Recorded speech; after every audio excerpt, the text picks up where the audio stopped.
Hi, good evening. ഒരു short ടോക്കിന് വേണ്ടി നിങ്ങളുടെ മുമ്പിൽ ഞാൻ വന്നിരിക്കുന്നത്. ഇന്നൊരു വചനം എൻ്റെ ഉള്ളിൽ വന്നു. Have faith in God. ദൈവത്തിൽ വിശ്വാസമുള്ളവർ ആയിരിക്കുക. Have faith in God. വേറൊരു ട്രാൻസ്ലേഷൻ പറയുന്നത് have the faith of God.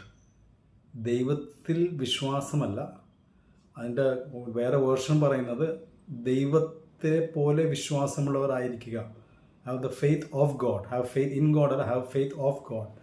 അപ്പോൾ അതിൻ്റെ അർത്ഥം ദൈവത്തിൻ്റെ വിശ്വാസമാണ് നമ്മുടെ ഉള്ളിലുള്ളത്.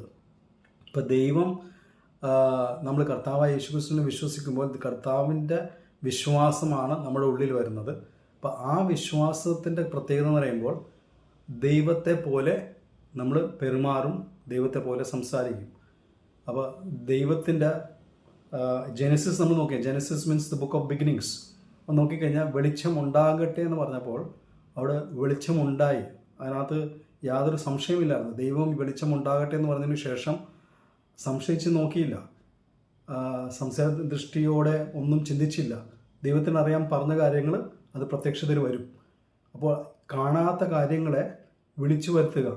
Everything is there. നമുക്ക് വേണ്ടിയുള്ള കാര്യങ്ങളെല്ലാം ഈ ഭൂമിയിലുണ്ട്, ഈ യൂണിവേഴ്സിലുണ്ട്. നമുക്ക് ചിലതൊക്കെ നമുക്ക് കാണാൻ പറ്റുന്നില്ല. ഈവൻ നമ്മുടെ മുമ്പിൽ ഇന്ന് കാണുന്ന ഫിസിക്കൽ മാറ്റർ, ഫിസിക്കൽ ബോഡീസ് അല്ലെങ്കിൽ ഈ മാറ്റർ എന്ന് പറയുന്ന സംഭവം തന്നെ അതെല്ലാം അദൃശ്യമായിട്ടിരിക്കുന്ന കാര്യങ്ങളാണ്. അത് ദൈവം പറഞ്ഞപ്പോഴാണ് ഓരോന്നെ അത് പ്രത്യക്ഷതയിൽ വന്നത്. ഇതുപോലെ തന്നെ നമുക്ക് വേണ്ടി എല്ലാ ഇൻവിസിബിൾ റെൽമിൽ കിടക്കുന്ന ചില നന്മകളുണ്ട്. ഒത്തിരി നന്മകൾ നമ്മുടെ ഇൻവിസിബിൾ റെൽമിലാണ് കിടക്കുന്നത്. അപ്പോൾ നമ്മൾ പറയുമ്പോൾ നമ്മുടെ വാക്കുകൊണ്ട് നമ്മൾ സൃഷ്ടിക്കുക. ഒരു വാക്കും പൊട്ട വാക്കല്ല, ഒരു വാക്കും വെറുതായി പോകുന്നില്ല. ദൈവത്തിൻ്റെ വചനം പറയുന്നു, you will have to give an account of every unnecessary word that has been spoken out of your mouth. അപ്പോൾ എന്ന് പറയുമ്പോൾ വാക്കുകൾക്ക് എത്രമാത്രം പ്രശസ്തിയാണ്, എത്രമാത്രം പ്രാധാന്യമാണ് ഉള്ളത്. Death and life are in the power of your tongue. നമ്മളുടെ നാവിൻ്റെ അധീനതയിലാണ് ഇരിക്കുന്നത് ജീവനും മരണവും. നമുക്ക് ഇഷ്ടമുള്ളത് നമ്മൾക്ക് അത് ഭക്ഷിക്കാം, അതിൻ്റെ ഫലം കഴിക്കാം.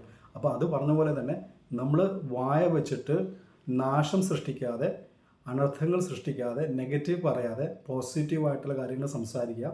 നാവ് വെച്ചിട്ട് എനിക്ക് അഭിവൃദ്ധി ഉണ്ടാവും, ദൈവം എന്നെ തലയാണാക്കി വെച്ചിരിക്കുന്നത്, ഞാൻ മറ്റുള്ളവർക്ക് നന്മയാണ് ആയിരിക്കുന്നത്, I am blessed to be a blessing, I will lend to others and never need to borrow. അപ്പോൾ ഇങ്ങനെ ദൈവം പറഞ്ഞ വാക്കുകൾ, നമ്മൾ പോസിറ്റീവായിട്ടുള്ള വാക്കുകൾ പറയുമ്പോൾ, ദൈവത്തിൻ്റെ വിശ്വാസം പോലെ നമ്മൾ സംസാരിക്കുമ്പോൾ പെട്ടെന്ന് റിസൾട്ട് കണ്ടില്ലെങ്കിൽ നമുക്ക് ഒരു ദിവസം പ്രത്യക്ഷതയിൽ നമ്മുടെ മുമ്പിൽ ഇത് കാണാൻ പറ്റും. So God bless you with this short talk. നിങ്ങൾക്ക് ഇത് എൻകറേജ്മെൻറ്റ് ആകട്ടെ. God bless you all.